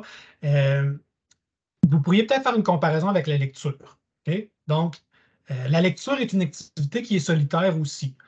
Quoique, bon, on pourrait lire dans un cercle de lecture, partager puis en parler, oui, mais normalement, quand on lit tout seul, on peut s'enfermer dans sa chambre, lire. Donc, avec les médias sociaux, ça peut se vivre un peu de la même façon où la personne peut se retirer, puis consulter ses médias sociaux, partager, réagir et tout ça. Mais si vous auriez trouvé que si votre enfant serait en train de lire, puis vous trouviez que c'était un problème, ça veut dire que les médias sociaux seraient un problème aussi. Okay? Donc, l'activité solitaire, si vous remplacez l'activité solitaire d'aller sur les réseaux sociaux par une autre activité solitaire, puis vous dites, hey, là, il lit 12 heures par jour, il ne vient même pas au repas et tout ça, bien, votre enfant a probablement un problème avec la lecture, il fuit quelque chose, il y a de la solitude. Mais si c'est médias sociaux, c'est la même chose. Si votre enfant passe une heure sur les médias sociaux, mais qu'il aurait passé une heure à lire, puis vous auriez trouvé ça correct, c'est peut-être pas si grave non plus. Okay? Donc, petite astuce, posez-lui des questions sur le temps qui est passé en ligne. De la même façon que si votre enfant était allé à une pratique de hockey, ben, quand il revient, normalement, on peut lui poser des questions. Comment ça a été, ça va dessus, tout ça. Mais posez-leur des questions, demandez-lui des nouvelles des gens que vous savez qui suit. Tel ami là, qui est à telle place, as-tu vu des publications de lui? Intéressez-vous à ce que la personne fait, ça va lui éviter de tout vivre ça toute seule puis de garder ça de façon solitaire. Puis, vous pouvez aussi profiter des publications humoristiques pour les envoyer. Moi, je me sers de ça aussi avec la famille. Des fois, ça nous permet d'avoir un petit sujet pour rire. On envoie une petite vidéo d'un chat qui tombe dans le bain. C'est bien drôle, puis on en discute. Donc, on se le partage entre nous. Puis, c'est drôle, puis ça peut être bidirectionnel, puis ouvrir des échanges. Donc, ça peut être une façon là, d'éviter que le moment d'utilisation des réseaux sociaux soit un moment qui soit solitaire puis que ça engendre des effets négatifs. Puis ça va vous permettre aussi peut-être d'attraper au vol certaines réactions ou de vous rendre compte de certains effets négatifs puis de pouvoir intervenir là-dessus. Autre façon de minimiser les effets négatifs, c'est d'encourager les usages créatifs, éducatifs, actifs des réseaux sociaux. Okay? Donc, vous pouvez peut-être leur parler d'explorer des réseaux sociaux spécialisés. Vous savez, ceux qui sont vraiment pour des passions particulières, comme Ultimate Guitar Tabs là, pour les musiciens ou Strava pour les gens qui veulent du support pour leurs courses à vélo ou les courses à pied. Donc, vous pouvez encourager ça. Encouragez-les aussi à faire des publications de leur création, de qu'est-ce qu'ils ont produit, ils ont-ils fait un dessin, on pourrait envoyer ton dessin. On n'est pas obligé toujours de publier des choses de nous, de notre apparence. Donc, vous pouvez leur apprendre aussi ou leur montrer à utiliser des applications de création vidéo, photo, dessin. Il y en a plein qui font carrière dans les médias sociaux maintenant pour créer du contenu qui est engageant. Les influenceurs et tout ça, c'est des gens qui sont mis à maîtriser les réseaux sociaux, puis qui le font de façon créative, le font de façon active. Puis, quand on fait ça actif plutôt que passif, ben, on a moins de chances d'avoir des effets négatifs. Puis, on peut aussi leur proposer d'écouter des vidéos pour apprendre des choses, apprendre comment faire. Donc, c'est un peu ça, les usages éducatifs. OK? Donc, en gros, ce qu'on veut, c'est de la qualité plus que de la quantité. Okay? Fait que ça ne sert à rien d'avoir 1 million d'amis, 1 million de personnes à suivre. Il faut le voir un peu en termes d'alimentation. Trop manger, même de bonnes choses, ce n'est pas nécessairement bon. Okay? Donc, ce qu'on veut, c'est moins de calories vides. On veut qu'ils puissent écouter, lire et commenter avec intention. Okay? Donc, on veut minimiser les effets négatifs, augmenter les effets positifs en évitant que ça soit trop solitaire, puis en réfléchissant vraiment aux symptômes, aux effets négatifs qui sont vécus, puis qu'on tente de trouver des solutions avec votre jeune. Donc, conscientiser, minimiser. Maintenant, on a superviser. Donc, superviser, c'est superviser ce que fait votre jeune. Okay? Donc, premièrement, une bonne façon de superviser, ce n'est pas nécessairement de savoir son compte, son code, puis se connecter à sa place, puis d'aller espionner, mais demandez-lui pour suivre ses comptes. Okay? Demandez-lui pour s'abonner à ses comptes, et peut-être même celui de certains de leurs amis, de quelques-uns de leurs amis, mais demandez-leur la permission, avertissez-les que c'est ce que vous faites. Okay? Demandez-leur aussi la permission avant de partager leurs publications, avant de les commenter aussi ou de réagir, parce que ça se peut qu'ils ne soient pas à l'aise avec le fait que les parents participent. Si vous voulez commenter, quand même, utilisez les réseaux sociaux, utilisez peut-être plus le partage en privé. Commentez-le en privé, mais pas nécessairement directement sur leur fil pour que tout le monde puisse le voir. À moins qu'il vous donne l'autorisation. Okay? Fait que prenez le temps d'en discuter avec lui. Ce que vous pouvez surveiller, c'est certains signes comme est-ce que votre enfant fait surtout des commentaires au niveau de l'apparence, le physique des gens? Est-ce qu'il fait des publications de soi-même un petit peu trop fréquemment? Tu sais, comme une photo de même, puis là, 10 minutes après, une photo de même. Puis là, tu sais, est-ce que pour vous, c'est trop fréquent? C'est trop similaire? Ça, c'est des signes là, de difficulté. Okay? Mais attention d'avoir l'air d'un enquêteur. Votre lien de confiance avec votre jeune est beaucoup plus important que d'être capable de suivre puis de surveiller tout ce qui se passe. Okay? Parce que de toute façon, si vous vous connectez, j'ai écrit là un petit astérix plusieurs comptes. Il y a des enfants qui mentionnent avoir des fois 2 ou 3 comptes différents sur leurs réseaux sociaux, un pour le public et visible, puis un plus privé. Donc, c'est des choses qui sont à surveiller. Autre chose, on sait que les médias sociaux affectent beaucoup l'estime de soi. Donc, vérifiez dans ses publications ou dans ses messages si vous remarquez qu'il fait l'utilisation fréquemment de filtres. Ce qu'on appelle des filtres, là, c'est quand, vous l'avez sûrement déjà utilisé, là, on se met en mode là, selfie, puis on se met un chapeau de cow-boy ou un chapeau de sorcière parce que c'est sur le bord de l'Halloween. Mais il y a certains filtres qui sont là pour modifier l'apparence. Ça agrandit un petit peu les yeux, ça met du rouge à lèvres, ça amincit un peu le visage. Fait que si vous vous rendez compte que votre jeune utilise souvent les filtres, essayez de questionner un peu pourquoi tu l'utilises aussi souvent, le filtre. Tu sais, qu'est-ce que tu n'aimes pas? Pour quelle raison tu utilises des filtres? Ça se peut que ce soit juste pour le plaisir, parce que c'est drôle d'avoir un chat sur la tête.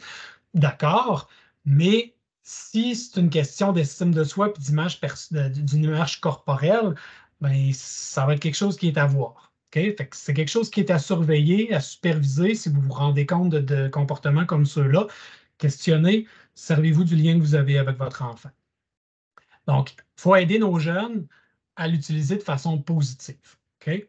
Fait que peut-être moins de publications de soi-même, mais peut-être des publications de choses qu'on fait ou qu'on aime faire, moi, dans tel sport ou telle réalisation que j'ai fait, mais ou une photo d'une médaille. Mais des photos de juste moi étendu dans mon lit avec un livre, moi qui bois un café, moi qui fais un petit sourire dog face ou peu importe, c'est peut-être trop souvent. Pourquoi autant d'importance sur ton apparence, ton image? L'autre chose, questionnez-vous aussi sur l'authenticité des publications de votre enfant. Est-ce que vous vous rendez compte que les filtres, c'est vraiment dans chaque publication? Est-ce que c'est juste pour faire drôle, pour cacher des défauts? Est-ce que votre enfant ment ou fait de l'embellissement parce que sa vie est peut-être ordinaire à son goût, puis elle veut flasher, donner l'impression qu'elle a une vie importante, puis elle s'invente des événements? C'est des choses qui sont à surveiller aussi. Là. Donc, si vous suivez votre jeune, c'est des choses pour lesquelles là, vous pourriez avoir l'œil ouvert. Ça pourrait démontrer que il y a un sentiment d'envie de la vie des autres, puis d'avoir une envie là, d'embellir ou de modifier la réalité pour bien paraître. Donc, au niveau des sextos, j'ai comme pas le temps d'en parler beaucoup. Il nous reste d'ailleurs juste 15 minutes, là, puis j'ai encore 2 autres suggestions à vous donner. Mais je vous ai mis un article vraiment intéressant avec des questions au niveau du sextage, qu'est-ce que c'est en réalité. Parce que avec les médias sociaux, on s'entend que ça peut arriver. Ça se peut qu'ils se fassent demander d'envoyer des sextos, c'est-à-dire des photos ou des vidéos euh, intimes. Sur le site en mode ado, il y a vraiment des bons trucs, des bons conseils. On aurait pu faire je pense, 1 heure et demie complète sur le texto en particulier. Il y a quand même des choses intéressantes à savoir par rapport à ça, parce que environ 1 personne sur 5 déjà fait demander d'envoyer des textos. Puis disons, 20% de personnes-là, il y a peut-être le quart des personnes qui ont envoyé réellement des photos. Donc, euh, le quart, c'est quand même pas si pire. On s'entend que ce qu'on voudrait, ça serait moins que ça. Mais les jeunes sont quand même capables de faire la différence puis de se dire, oh, est-ce que je devrais, est-ce que je devrais pas? Mais ça reste que c'est des choses qui sont très importantes à aborder. On n'a juste pas vraiment le temps de le faire ici, mais cet article-là est vraiment très intéressant. Il donne vraiment des belles pistes. Il définit très bien ce que c'est le texto. Donc, ça pourrait vous aider à l'aborder avec votre jeune. Donc, en gros, superviser, c'est d'aider votre jeune à comprendre les effets des médias sociaux sur sa santé physique et sa santé mentale, puis autant les effets positifs que les effets négatifs. Si jamais votre enfant vous demande la permission ou vous parle d'un nouveau réseau social, profitez-en un peu pour lui poser quelques questions comme pourquoi tu veux utiliser ce réseau social-là? Est-ce que tu penses te connecter souvent? Est-ce que tu penses te connecter longtemps? À quoi tu vas consacrer moins de temps si tu vas consacrer du temps à ça. OK? Donc, prenez le temps là, de le questionner un petit peu parce que le temps, on ne peut pas l'inventer. Si on ajoute quelque chose à notre vie qui va nous demander du temps, ça veut dire que le temps, il faut aller le prendre sur d'autres choses, là. Donc, il faut que l'enfant soit conscient des choix qu'il va faire. Marc-André, Oui, dans le clavardage, nous avons une question de Madame Marie-Michel Croteau, oui. donc qui écrit: Vous avez surtout parlé des problèmes sur les jeunes étant actifs sur la sphère publique des réseaux sociaux. Avez-vous des conseils pour les jeunes qui utilisent les réseaux sociaux pour se faire des amis virtuels avec qui ils communiquent presque exclusivement en privé, donc plus difficile à superviser? Oui, ben, en fait, c'est comme la zone soutenir, là, justement, où on parle, mais ça reste qu'il va falloir avoir un dialogue. Il faut que le jeune nous fasse confiance, là. Mais justement, on est dans la zone de qu'est-ce qui arrive à notre jeune maintenant. Encore une fois, demandez la permission pour suivre le compte de vos enfants et demandez-leur aussi la permission pour participer et surveiller certains signes. OK? Donc, oui, dans la sphère publique, là, on est encore un petit peu dans la sphère publique, j'en parle un peu après. Donc, qui réagit à ces publications? Est-ce que c'est des amis? Est-ce que c'est tous des gens connus? Est-ce que c'est de la famille? Donc, normalement, on est capable de savoir les personnes qui ont liké, combien de personnes, tout ça, les gens qui font des commentaires, est-ce qu'on les connaît? Ça peut valoir la peine d'aller regarder ces choses-là. Essayez de voir aussi si les abonnements ou les comptes auxquels ils sont abonnés peuvent projeter des mauvaises perceptions de la réalité. Donc, est-ce qu'ils suivent des influenceurs? Est-ce qu'ils suivent des célébrités? Est-ce qu'ils semblent affectés par les publicités? Donc, tout ça, c'est des choses qui sont à surveiller. On peut l'inviter aussi à faire du ménage dans ses abonnements. Donc, pourquoi tu suis ça? Qu'est-ce que ça te donne? Est-ce que tu veux en enlever? Parce que on peut être rapidement submergé par des choses auxquelles on n'a pas nécessairement besoin. Donc, encore une fois, je vous préviens, faites attention d'avoir trop l'air d'être un enquêteur. Le plus important, c'est vraiment votre lien de confiance avec votre jeune pour qu'il puisse vous dire les expériences négatives qu'il vit, qu'il puisse vous parler, puisse vous parler de ça. Donc, j'ai remis ici le petit lien pour les textos. Au niveau des influences, donc surveillez les changements d'habitude de vos jeunes. Donc, est-ce qu'ils refusent d'aller à ses sports? Est-ce qu'ils voient moins ses amis? Est-ce qu'il y a des nouveaux besoins? Parce que ça arrive souvent qu'au niveau des publicités, ça peut être des jeux vidéo. Donc, normalement, les publicités vont être en lien avec nos activités, nos recherches sur Internet et tout ça. Donc, les publicités vont souvent être pour des informations qui vont nous plaire. Donc, ça peut provoquer des changements dans les habitudes, des changements d'attitude, des changements dans les comportements. Donc, Il y a certains médias sociaux qui nous permettent de paramétrer des annonces, comme Facebook peut nous dire je ne veux plus d'annonces comme celle-là.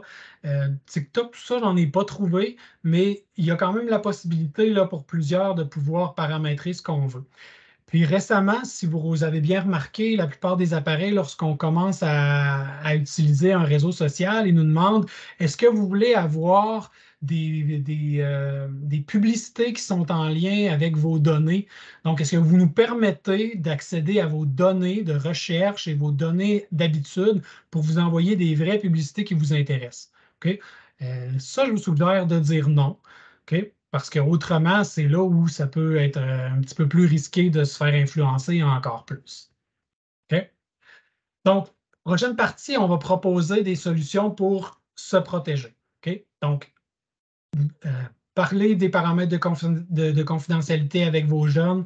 Apprenez-leur comment signaler des publications auxquelles ils ne voudraient pas voir. Apprenez-leur aussi à modifier les paramètres de base, comme les notifications. Comme je vous disais, ça, c'est vraiment, vraiment un des nerfs de la guerre. S'il y a quelque chose à vous souvenir, c'est vraiment ça. Regardez les notifications. Est-ce que vous avez vraiment besoin d'avoir des notifications à propos de vidéos que vous pourriez aimer? Est-ce que vous avez vraiment besoin d'avoir des notifications à propos de 2 ou 3 amis qui pourraient vous plaire? Euh, si vous regardez bien Instagram, je suis allé les voir, là, il doit en avoir environ 20 des paramètres pour lesquels on vous envoie des notifications. Je pense que j'en ai gardé 2, dont les messages directs. Il faut aller filtrer ces affaires-là puis vérifier lesquelles on veut garder puis qu'est-ce qu'on ne veut absolument pas manquer. Puis, une autre chose, c'est reconnaître les fausses nouvelles, parce que ça aussi, c'est quelque chose qui est très, très, très fréquent. Euh, Apparemment, les fausses nouvelles se propageraient 6 fois plus vite que les recommandations, que les vraies nouvelles. Donc, les fausses nouvelles se propagent très, très, très rapidement parce que la plupart du temps, ils viennent nous chercher dans nos émotions. Le titre, l'image est très, très, très provocante. Puis, bien souvent, on ne le lit même pas, on clique sur partager, puis ça se promène. OK?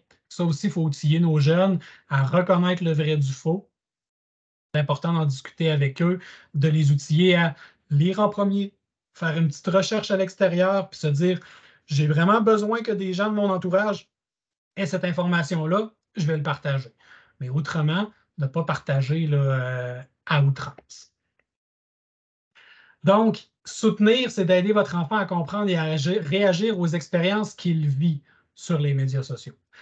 Donc, si votre enfant va sur un nouveau réseau, donc, vous pouvez lui poser des questions du genre qui d'autre tu connais sur ce réseau-là? Quels sont les genres de publications que tu peux y voir? Qui va publier? Ça va être quoi? Qui pourrait partager ce que tu publies? Donc, est-ce que tu as un certain contrôle, un certain pouvoir sur ce qui se passe? Parce que toi, tu pourrais peut-être vouloir publier une photo de ton dessin, mais si quelqu'un peut le partager, ben, il va peut-être avoir du monde qui n'était pas supposé de voir ton dessin qui va le voir quand même, là. Donc, c'est important de savoir qui peut rediffuser ce que toi tu as fait. Qui peut te contacter? Ça, c'est important aussi de poser comme question. Puis, qui peut voir ce que tu publies? Okay? Parce que si quelqu'un peut voir, normalement, il peut réagir aussi. Donc, il y a des expériences qu'ils peuvent vivre. Il y a des gens qui vont peut-être pas aimer leur dessin, qui vont peut-être réagir négativement, qui vont en parler en mal. Donc, il faut être sûr de savoir qui va être capable de voir ce qu'on a publié. Marc-André, Oui. une question dans le clavardage de Madame Christine Aymon. Est-ce qu'il existe des recommandations pour le temps passé sur les réseaux par jour? Ce qui avait été répertorié, c'est que jusqu'à 1 heure et demie, mais tu sais, ça peut vraiment toujours dépendre des personnes, mais jusqu'à 1 heure et demie de présence ou de visionnement par jour pouvait être correct. Donc, normalement, il y avait plus d'effets positifs, mais que plus que ça, il y avait beaucoup plus de chances que ça soit négatif. Donc, à partir de 2 heures, souvent, il y avait un pic là, en descendant comme ça. Puis plus ça va, ben, pire c'est. Donc, c'est quand même encore beaucoup, 1 heure et demie, mais dites-vous que dans notre temps, on pouvait passer plus de temps que ça au téléphone avec une personne. Puis c'était peut-être autorisé puis vu correctement aussi. Il faut se dire qu'il y a quand même des effets positifs qui sont vus, mais passer 1 heure et demie, il faut s'attendre possiblement à plus de difficultés. Là, peux-tu me répéter la question de la personne? Je ne pense pas y avoir répondu. En réalité, là, c'est que Oui, le jeune a des contacts fréquents avec des gens plus en personnel, là. c'est ça. La question est, avez-vous des conseils pour les jeunes qui utilisent les réseaux sociaux pour se faire des amis virtuels avec qui ils communiquent presque exclusivement en privé, donc plus difficile à superviser? Oui. Ben, la clé, c'est vraiment la communication avec votre jeune. Déjà que vous le sachiez puis que vous en rendiez compte, intéressez-vous à ce qu'il se dit, de quoi il parle, posez des questions. Ça dépend de l'âge de votre jeune aussi. Eh, est-ce que vous avez la possibilité, tu sais, plus votre jeune est en bas âge, ben, plus vous avez du contrôle sur les objets, parce que normalement, le téléphone ou l'appareil, c'est vous qui lui fournissez, mais à partir du moment où c'est l'enfant qui s'achète son appareil, qui travaille, et tout ça, ça devient plus difficile à contrôler. Fait que, si vous avez encore du contrôle au niveau de l'appareil, ça peut aller là, mais tu sais, est-ce que vous remarquez des difficultés pour votre jeune, là? Est-ce que vous sentez des effets négatifs par rapport à ces discussions?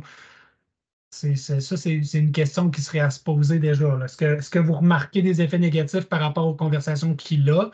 Est-ce qu'il vous le verbalise ou est-ce que c'est juste du positif qui en ressort, là? Si c'est juste du positif, mais tu sais, j'en verrai pas tant je continuerai juste à m'informer, à questionner, à poser des questions.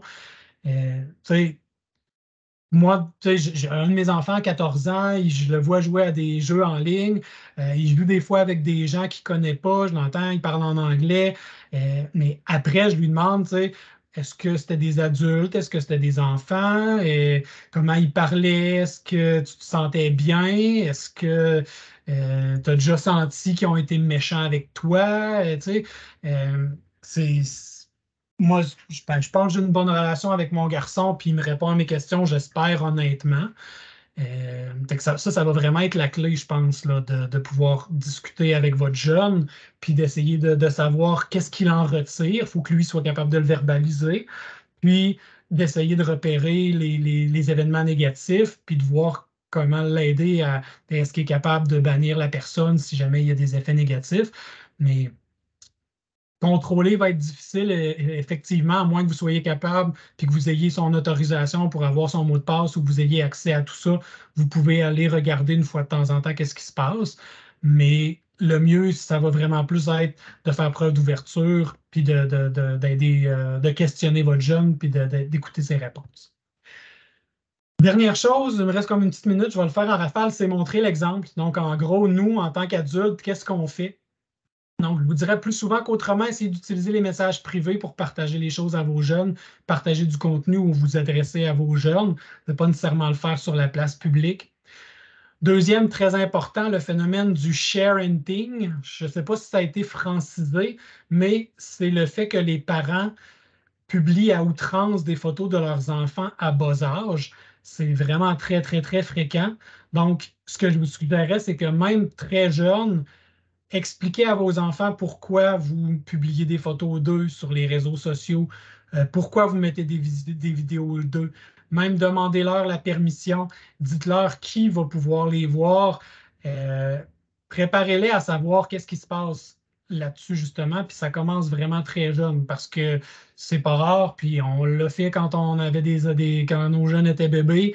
Une petite photo de premier sourire, une petite photo du premier pyjama. Puis mais tu sais, ça reste que on les expose vraiment très jeunes, on leur donne une empreinte numérique vraiment très jeune, puis on leur donne l'impression que tout peut se partager, que tout peut se dire, alors que c'est pas nécessairement le cas, là. Fait que déjà d'être transparent avec eux, puis de leur dire qu'on est en train de faire des publications avec eux dedans ou de ce qu'ils disent, c'est déjà une bonne pratique. Réponse instantanée. Donc, essayez de déterminer un temps ensemble où vous avez un moment sans appareil, comme au souper. Ça sonne, ça vibre, allez pas répondre, eux non plus, on mange. Si vous avez une exception, dites-le. clairement que c'est une exception aujourd'hui. On ne peut pas.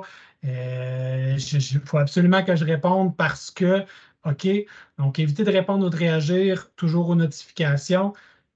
Là, on mange, puis on a dit jusqu'à 6h30. Fait qu'à 6h30, j'irai voir c'est quoi mes notifications. Fait que les habituer eux autres aussi à passer du temps sans ça, puis à ne pas réagir toujours automatiquement. Et bien sûr, évitez de régler vos conflits sur Internet, soyez transparent, ouvrez des discussions franches en vous intéressant à leur vécu, puis évitez d'avoir l'air d'un enquêteur, mais questionnez vraiment pour son intérêt, pour son bien-être, puis pour s'intéresser à une des parties de sa vie. Parce que comme le sport, comme la famille, ses amis, les réseaux, c'est une partie de sa vie. Fait qu'il faut s'intéresser à cette sphère de vie-là, pas seulement de façon pour enquêter, mais vraiment pour avoir une vue d'ensemble de votre jeu. Donc, c'est pas mal ça. Il ne reste pas vraiment beaucoup de temps pour une période de questions, mais on peut quand même continuer de les prendre avant là, que certains quittent. Si vous voulez aller plus loin, je vous propose 2 sites web très intéressants. Un, c'est Pose ton écran. Donc, quand vous allez cliquer ici, vous allez arriver sur le site Pose ton écran. Il y a plusieurs. Ça parle de plein de choses, mais il y en a sur les réseaux sociaux. Donc, les réseaux sociaux qui sont durs pour l'image corporelle. Puis, vous avez aussi, ben ça c'est un des articles, mais il y a plein de ressources intéressantes si on se questionne sur notre usage de l'écran en général. Et le site En mode ado, qui est aussi un site intéressant, mais pour les ados en général, mais ça reste que, il y a plusieurs choses au niveau de la technologie, au niveau des réseaux sociaux aussi là, qui peuvent être vus ou parcourus par vous. Fait que si jamais vous voulez en savoir plus, je vous propose ces 2 choses. Donc, je vais revenir à ma diapo de pose de questions. Donc, si vous voulez poser des questions, on peut prendre le temps d'y répondre. Donc, si vous avez des commentaires aussi ou autres. Donc, j'espère que vous avez trouvé ça utile, pas trop alarmant. Les commentaires sont bons. Tu as des merci. Merci, Parfait. merci beaucoup, très intéressant.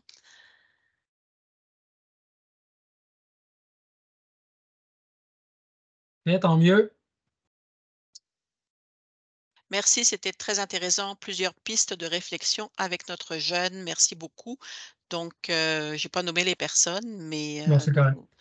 donc, Donc, on se rappelle, conscientiser, donner de l'intention. Hein. On utilise les médias sociaux et on ne se laisse pas utiliser par les médias sociaux, bien évidemment. Donc, minimiser les effets négatifs, surveiller, superviser, soutenir nos jeunes dans ce qu'ils vivent sur les réseaux sociaux, les questionner, puis montrer l'exemple. très bien résumé. Bon. Merci pour les bons mots.